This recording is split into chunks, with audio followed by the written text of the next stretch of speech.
¿Qué tal, alumnos? Tengan ustedes muy buenos días. Esta clase está dirigida para el aula A2, A3.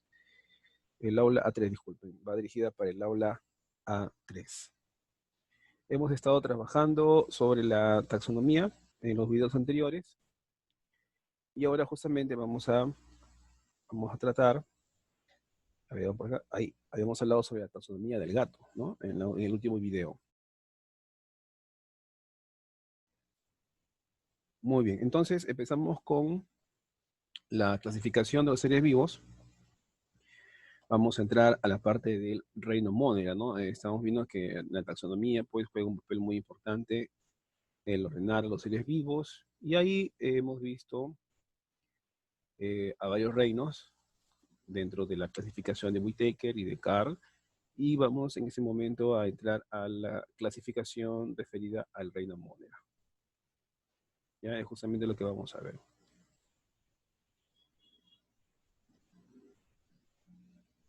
Muy bien, entonces, cuando hablamos de reino Monera, estamos hablando de un reino antiguo, primitivo, ¿no? Es el primer reino que aparece en la vida, en el origen de la vida. Se me había olvidado el término. Los primeros organismos que aparecieron en al origen de la vida aparecieron hace 3.500 millones de años, justamente corresponden a este grupo. Son los organismos más antiguos, primitivos, células tan primitivas que hasta ahora aún han perdurado muchas de sus especies sin cambios significativos. Entonces aquí los miembros del reino Monera frecuentemente se les conoce como bacterias, son llamados bacterias. Estos organismos, llamados bacterias, correcto, tienen una particularidad en su complejidad. Son organismos unicelulares. Otra, que carecen de núcleo, no tienen un núcleo. Y al carecer de núcleo, entonces, nos referimos a organismos del tipo procariotas. Entonces están formados por células procariotas. Procariota, antes de núcleo, significa pro antes, cariota núcleo, para entenderlo mejor. Y su tipo de célula es procariota, o sea, no tienen núcleo. No tienen un núcleo definido como lo tiene una célula eucariota.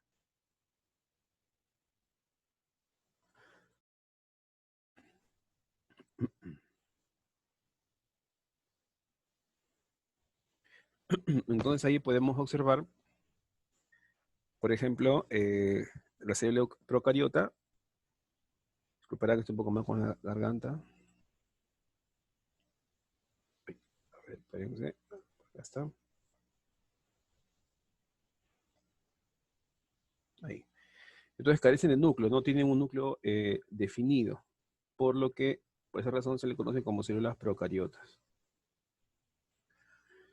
Muy bien, a ver, continuamos por acá. Bueno, ¿dónde encontramos a los Monera, no? A estas especies, ¿dónde las vamos a encontrar? La vamos a encontrar en varios lugares. Podemos encontrarlo en el aire. Ya podemos encontrarlo, por ejemplo, en el aire. Vamos a encontrarlo en la tierra, por ejemplo. Bueno, son varios lugares que podemos encontrar a estas especies. Hasta en la comida, entre los alimentos que dejamos en la mesa y no lo tapamos, también las bacterias comienzan a invadir los alimentos, y obviamente también en los cuerpos de los seres vivos que están muertos, ¿no? Por ejemplo, las plantas muertas, los animales muertos. Estas bacterias están justamente colonizando estos cadáveres para descomponerlo. Otra característica que tienen los Monera, en que son las formas de vida más pequeñas, más abundantes y a la vez antiguas. Estos organismos procariotas aparecieron hace 3.500 millones de años. Y aparecieron cuando nuestro planeta, en aquel tiempo, no podemos viajar al pasado, pero se deduce por la investigación científica que en aquel tiempo el oxígeno O2, como lo conocemos ahora, no estuvo presente en un inicio para la formación de la vida. La ausencia del oxígeno en nuestro planeta fue importante, necesario para que se pueda formar la vida, así lo plantea la teoría quimiosintética propuesta por Alexander Ivanovich Oparin, ya en 1924. Este bioquímico ruso propone su teoría en la cual sostiene que en un principio, cuando se forman las primeras células, el medio era anoxigénico, no había oxígeno. Y estas bacterias aparecen justamente en ese medio anoxigénico. Sin embargo, los procariotas llegan a evolucionar hace 3.400 a 3.100 millones de años a un tipo de organismos procariotas conocidos como cianobacterias, algas verde azuladas, algas azul verdosas o cianófitas. Estos procariotas hasta ahora aún viven, aún existen estas algas. Son procariotas que hacen fotosíntesis oxigénica, o sea, ellos liberan oxígeno. También vamos a hablar de ellos aquí en el reino Monera, ¿ya? Pues en el reino Monera también hay otro grupo de organismos llamados cianofitas. Ellos aparecieron hace 3.400 a 3.100 millones de años aproximadamente, o sea, más adelante de las bacterias, para que me puedan entender, ¿ya? Entonces los procariotas iniciales no usaban oxígeno. Ellos evolucionan y originan a las cianobacterias o cianofitas. Ellas se encargaron de llenar, de terraformar nuestro planeta, de hacer fotosíntesis, liberar oxígeno, y el oxígeno comenzó a matar a muchos procariotas que en aquel tiempo vivían en los océanos. Comenzó a matar, a aniquilar otros procariotas unicelulares. Se adaptaron al oxígeno, otros utilizaron el oxígeno, otros fueron a lugares más profundos de los océanos para escapar del oxígeno. Y bueno, entonces, en síntesis, los organismos presentes en el reino Monera son organismos formados por células procariotas. Eso es algo importante que no deben olvidarse, ¿ya? Deben tenerlo siempre presente. Por acá, a ver, vamos a ver. Observamos ahí esa imagen, células procariotas, miren, ve, acá se puede observar, ¿no? Y en el segundo, en el tercer párrafo, tercer punto, dice, algunos tienen la propiedad de formar estructuras resistentes a condiciones adversas llamadas esporas. O sea, ¿qué significa eso, profe? Significa de que algunos procariotas, hijos, no quieren morir. Ante una condición adversa, por ejemplo, carente de oxígeno, carente de alimento, no quieren morir. Entonces lo que hace es que la célula, para que me entiendan, lo explico de este modo, se encoge, ¿sí? Tan pequeña se hace que forma una célula pequeñísima dentro del ADN y esta estructura se llama espora. Una espora es una célula pequeña con citoplasma reducido y con su material genético. Lo expliqué de este modo para que se pueda entender, ¿correcto? ¿Sí? Le he obviado muchos pasos y de esa manera es más entendible por ahora para ustedes.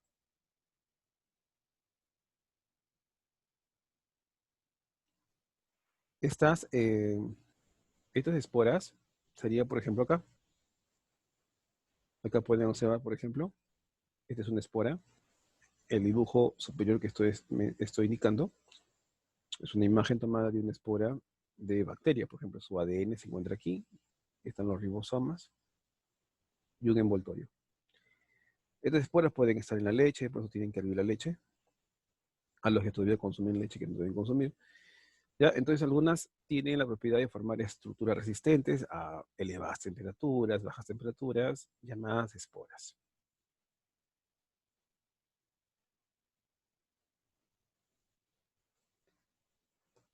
Los dibujos, ¿verdad? Se me está olvidando. Con respecto a los dibujos, van a dibujar todo lo que está aquí, ¿ya? Esto es para su cuaderno, todos los dos.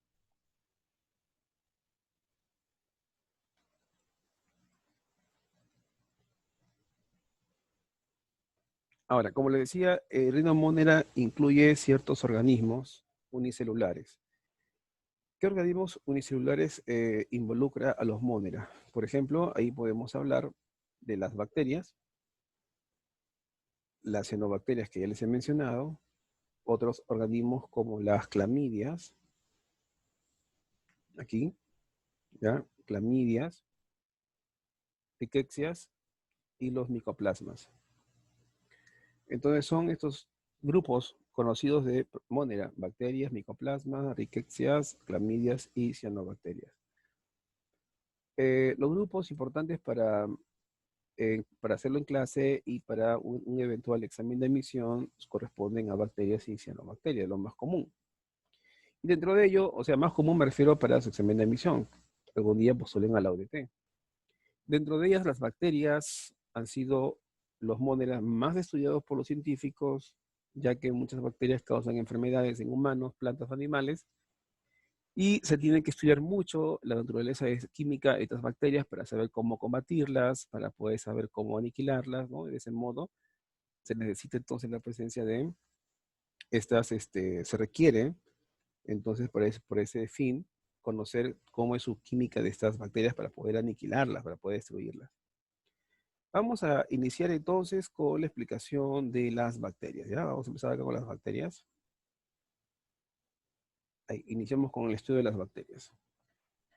Luego ya vamos a terminar hablando acerca de las cianobacterias. Las bacterias, como les estaba manifestando, son los seres más primitivos y más sencillos que se conocen, considerándolos los primeros biontes, o sea, los primeros organismos unicelulares que aparecieron en el origen de la vida, que hasta ahora, bueno, es una pregunta que embarga un misterio, pero en la ciencia no existe el misterio. De repente en la ciencia puede existir algo que no se puede explicar, pero hasta que no se explique no significa que no se pueda hacer, sino que ya se ve el mecanismo de poder explicar, ¿no? Entonces, la ciencia se aplica en muchas cosas. Por ejemplo, la ciencia muchas veces es eh, menospreciada por personas que de repente no consideran que la ciencia sea algo, algo de repente que no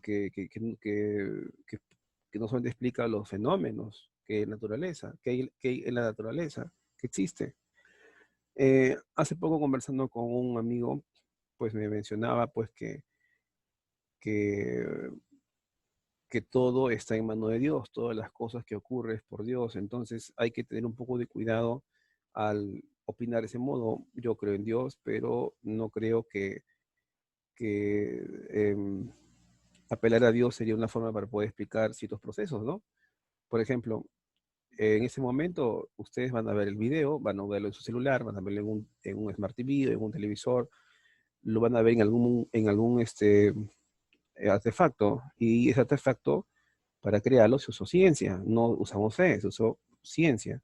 La fe es muy aparte, es personal y se trabaja de manera muy, se puede decir, individual, ¿no? ¿Correcto? Entonces la ciencia nos explica muchas cosas, jóvenes, ¿sí? Nos ayuda a explicar, y la ciencia ha ayudado mucho al avance de nuestra civilización. Entonces, bueno, podemos comunicarnos con un celular a distancia, porque la ciencia y sus investigaciones han permitido crear estos dispositivos, ¿correcto? Muy bien, entonces, si bien es cierto, para la ciencia ya está meramente la respuesta a cómo habrían aparecido los primeros organismos, primeros seres vivos, ¿no? En nuestro planeta. Si bien es cierto, son teorías, es cierto, pero la teoría no es tan fácil como parece. No es que yo digo, esta es mi teoría, esta es mi teoría. No, para crear una teoría hay que hacer hipótesis, hay que tener un sustento, hay que explicarlo, hay que sustentarlo, ¿correcto? ¿No? Entonces es complejo, pero no significa que la ciencia no lo pueda explicar, ¿correcto? Muy bien, entonces continuamos. Entonces hay que darle ese valor a la ciencia, por favor, ¿ya? Tanto la matemática también es una ciencia, y la matemática la usamos a cada momento para sumar, para restar, ¿correcto? La usamos, la matemática es ciencia lo que estamos utilizando. Muy bien, las bacterias entonces originaron posteriormente a la cianofita, es lo que le estaba diciendo, ¿no? Acá, por ejemplo, las bacterias evolucionan y al evolucionar, al cambiar, ¿ya? Y eso también hay que aclararlo mucho, porque cada vez que hablamos de evolución, se piensa que como Digimon, Pokémon, ¿no? Que evoluciona a algo más perfecto, y eso no está bien. Es una idea incorrecta. Las personas que no conocen, personas mayores que no conozcan sobre el tema, lo mencionan, lo manosean al término de evolución, a su modo, a su antojo, no conocen realmente. Entonces, cuando no conocemos de un tema, no podemos dar un juicio apreciativo porque estamos incurriendo en una falacia, ¿ya? Entonces, cuando hablamos de evolución, no significa que es como las series de dibujos que hemos visto, ¿no? Evoluciona a algo más perfecto, no. La evolución básicamente se refiere a cambios, a los cambios, causa por mutaciones, por ejemplo, ¿no? Y estos cambios hacen que una población de una especie, una población es un número enorme de individuos de una especie, con el paso de un tiempo relativamente largo, muy largo, pueden aparecer individuos diferentes y puede darse la evolución. Estos organismos son tan diferentes que ya no se parecen a sus ancestros. Podemos hablar de una especiación, se ha generado una nueva especie. Entonces, evolución es cambios, ¿ya? No piensen que porque evoluciona el organismo ya se vuelve perfecto, no, no. Puede evolucionar y si el medio cambia el clima, cambia alguna condición, cambia el medio y la especie no se adapta, a pesar que ha evolucionado, de nada sirva, se extingue la especie. Entonces las bacterias originaron posteriormente aquí en a las cianofitas. O sea, ¿quién originaron? A las cianobacterias, se refiere a eso. ¿Qué nutrición vamos a observar aquí en las bacterias? Ya que, vamos a poco a cerrar acá. A ver, por aquí. Muy bien, la nutrición que vamos a observar en los Monera, en este caso las bacterias, es de dos tipos. Hay nutrición autótrofa y aquellos que tienen nutrición heterótrofa. La nutrición autótrofa, alumno, se refiere a que hay bacterias que son capaces de emplear la luz solar, la luz que viene del sol, y esa luz la emplean para poder sintetizar, o sea, generar, crear, elaborar, producir, fabricar, construir moléculas nutritivas, como el caso de la molécula de glucosa. Estas bacterias que son capaces de usar la energía luminosa para poder crear estas moléculas nutritivas se llaman bacterias fotosintéticas. Por ende, estas bacterias realizan la fotosíntesis. Sin embargo, hay que diferenciar los tipos de fotosíntesis que hay en nuestro planeta. Pues se conoce que hay dos tipos de fotosíntesis. Para nuestro nivel lo vamos a caracterizar de ese modo dos fotosíntesis. La fotosíntesis anoxigénica, que es la más antigua, que es la que hacen estas bacterias, y la fotosíntesis oxigénica, que es la que realizan las algas, las plantas, y ustedes están más relacionados con las plantas. Esta fotosíntesis oxigénica es aquella en la cual se libera oxígeno, o sea que estas especies van a aportar con oxígeno a nuestro medio. Sin embargo, las bacterias que hagan fotosíntesis no liberan oxígeno. Profesor, ¿qué libera? Liberan, por ejemplo, gases como el azufre. Por ende, las bacterias que son fotosintéticas son más antiguas. Mejor dicho, la fotosíntesis anoxigénica es antigua, es mucho antes que la oxigénica. Lo explico así para que se entienda, por favor, ¿ya? De esa manera, ¿sí? De una manera más sencilla para que puedan comprender, ¿ya? Entonces, la nutrición es heterótrofa aquí. La nutrición también puede ser heterótrofa. Me disculparán, estoy un poco mal con la garganta, he estado un poco mal en estos días. Y sí me estoy recuperando. Un poquito mal con la gripe, jóvenes, pero no es COVID. La nutrición entonces es heterótrofa. Se refiere que hay bacterias que no son capaces de poder fabricar sus moléculas nutritivas y lo que tienen que hacer es buscar el alimento, buscar los nutrientes, los cuales van a ser absorbidos, ¿ya? Absorbidos. Y para que los pueda absorber, los pueda tomar, deben haber muchas fuentes. Hay muchas fuentes. Entonces, una bacteria puede tomar esos nutrientes, los puede absorber a través de su superficie celular, ¿correcto? De organismos que están descompuestos. Por ejemplo, organismos muertos, de cadáveres, un trozo de carne en el piso, en el suelo o en la tierra que esté putrefacta. Ahí se encuentran las bacterias que están alimentándose de esa materia orgánica. Estas bacterias se están alimentando de esos justamente, de esas proteínas, de los nutrientes que se encuentran en esa carne. Por ejemplo, hay otras bacterias que se van a encontrar, por ejemplo, en el interior de otras especies y van a estar nutriéndose, consumiendo los nutrientes de ese organismo, que puede ser una planta, puede ser un animal, puede ser un humano. Y lo que va a pasar es que estas bacterias van a causar un daño, pueden causar una enfermedad, ya pueden causar, perdón, pueden causar una enfermedad a este organismo. Y para este caso, entonces, estamos hablando de las bacterias que son parásitas. ¿Ya? Ahí estamos hablando entonces de bacterias que son justamente bacterias parásitas. ¿Ya? Así que no es difícil lo que estoy explicando, es sencillo. Y ahí justamente ahí dicen el punto bacterias parásitas, o sea, bacterias que van a causar enfermedades patógenas. Hay otras bacterias, por ejemplo, de vida libre, que ellas no parasitan, no están causando problemas, no están causando enfermedades. Por ejemplo, acá podemos ver en esta planta vemos las hojas, vemos el tallo, vemos la raíz. Y justamente en la raíz de esta planta, ustedes lo van a observar un redondito, un circulito. Y si hacemos una aproximación, vamos a ver este círculo. Y ven ustedes aquí una serie de células con unas cositas que parece un hilito, parece un cordón, ¿no ven? Ya, estas son bacterias, miren. Estas bacterias están viviendo en el interior de la raíz de la planta. Profesor, ¿le están causando algún daño? No, en lo absoluto. Estas bacterias que están ahí en la raíz viven en la planta. Están viviendo, tienen su habitación, su departamento ahí en las raíces. Y lo que hace esa bacteria es que va a fijar el nitrógeno que se encuentra en el medio. El nitrógeno que está en forma de gas disuelto ahí en el suelo también. Entonces lo que hacen las bacterias es coger el nitrógeno, porque la planta por sí sola no puede fijar nitrógeno, no puede coger el nitrógeno que se encuentra en nuestro medio ambiente. Simplemente las bacterias por sí solas no lo pueden hacer. Entonces lo que necesita, lo que se necesita ahí, profesor, entonces, ¿qué sería?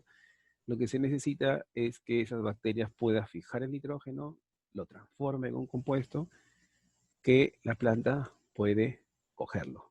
Y la planta usará ese nitrógeno convertido, modificado, para que pueda ella fabricar sus proteínas. Pero ¿qué beneficio tiene la bacteria?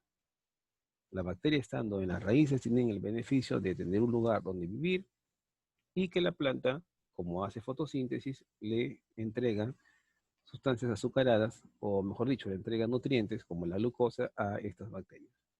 La bacteria le da nitrógeno y la planta le da glucosa. Y de ese modo, las plantas obtienen su nitrógeno a través de sus raíces. Es interesante, ¿no? Es interesante ver esto porque realmente nos permite entender por qué las bacterias de vida libre están viviendo en la raíz. Entonces, esas bacterias no les va a causar un problema, no les va a causar un daño. Muy bien.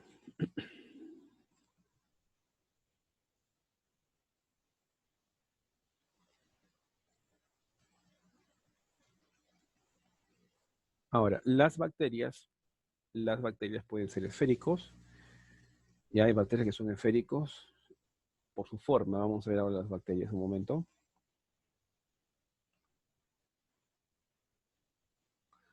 Entonces, por su forma, las bacterias pueden ser como unas pelotitas esféricas, ¿ven? Y se les conoce con el nombre de cocos, ¿ya? Se les llaman cocos. Pues cuando son esféricas estas bacterias, se les llama bacterias tipo cocos. Y aquí se puede observar una figura bien interesante. Acá, miren, ve. Un momento. Ahí está señalado con la flecha roja. Estas bacterias tienen la forma de unas pelotitas y se les llaman cocos. Muy bien. Ahora, estas bacterias de tipo cocos pueden estar agrupados en pares, o sea, en parejas. Por acá.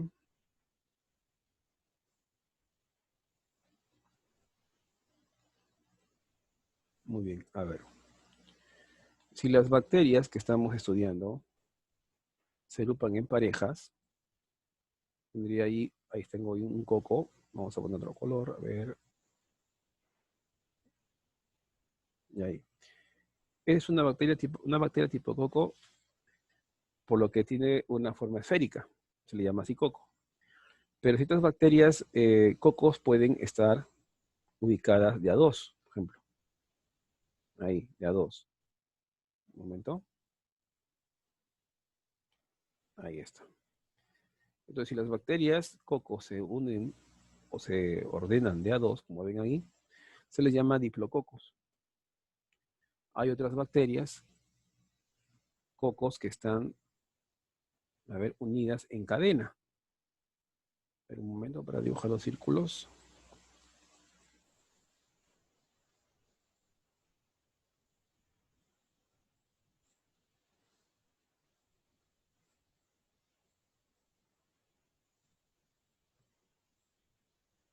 Por ejemplo, aquí, ¿ven? Entonces ya no hay dos. No van a ver más de dos que se están ahí agrupando en una cadena larga que parece un collar de perlas, parece un rosario. ¿Ven? Ahí.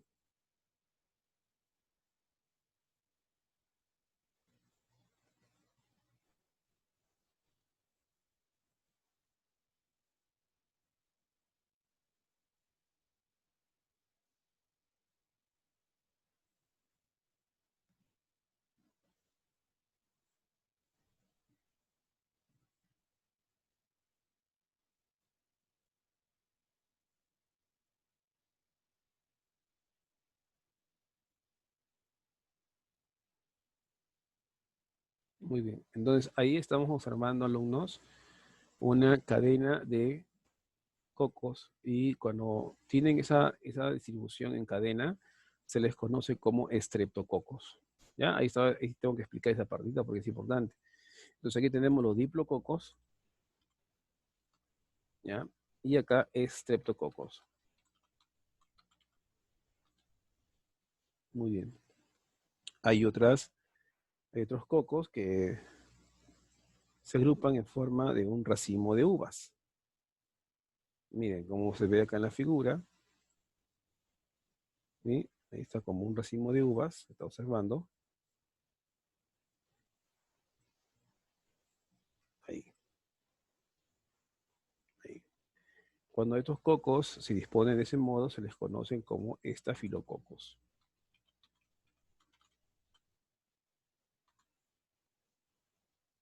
Entonces tengo tres tipos de cocos, ¿ya? Bien sencillo, los tres no vamos a hablar. Diplococos, estreptococos y estafilococos. Estafilococos en forma de racimo, estreptococos, vamos a corregir acá,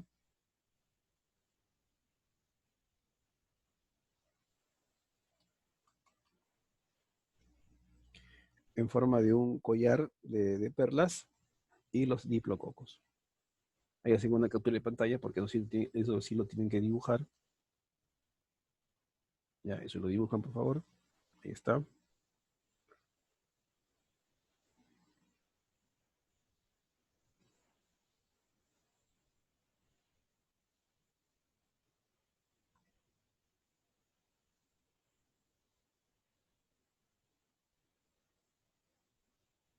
Muy bien. Otras bacterias tienen la forma, vamos a ver, otras bacterias tienen la forma de un bastón. La forma de un bastón o la forma de una salchicha, de un hot dog. Y esos que tienen la forma de un bastón se les conoce como bacterias de tipo bacilo. Ustedes lo pueden observar aquí, en este cuadrado, esta figura, se ve el bacilo. Miren, en forma de hot dog. Otras bacterias tienen la forma de un espiral, y si esa espiral es flexible, se llama espiroqueta. Como un resorte se refiere a alumnos, como una espiral. Si es flexible, o sea, se puede doblar. Y si no es flexible, es rígido, se llama espirilo. Por ejemplo, acá en esa tercera imagen estaban observando ustedes el tipo de procariota espiral. Disculpen, espiral, sí, de tipo espiroqueta. O sea, flexible. Por ejemplo, acá pueden observar, miren las bacterias, como un resorte. Y tenemos otros que justamente tienen la forma de una coma y se les conoce como vibrios. Bueno, hasta que hemos terminado entonces, jóvenes, con la parte número uno, disculpen, de rinomonia. Y en lo posterior vamos a continuar. Pero antes quisiera agregar por acá algo más antes de terminar la clase. Un momentito. A ver, por acá quiero aclarar, acá está. Ya, vamos a terminar con esta diapositiva. Miren, acá, por ejemplo, tenemos aquí las bacterias de tipo estreptococo, ¿ya? Antes de culminar, para culminar con esta diapositiva. Ahí está. Los estreptococos. La imagen que están observando es una imagen tomada con microscopio electrónico. Miren cómo se ven los cocos, ¿no? Unidos en cadena. Acá, por ejemplo, en cadena.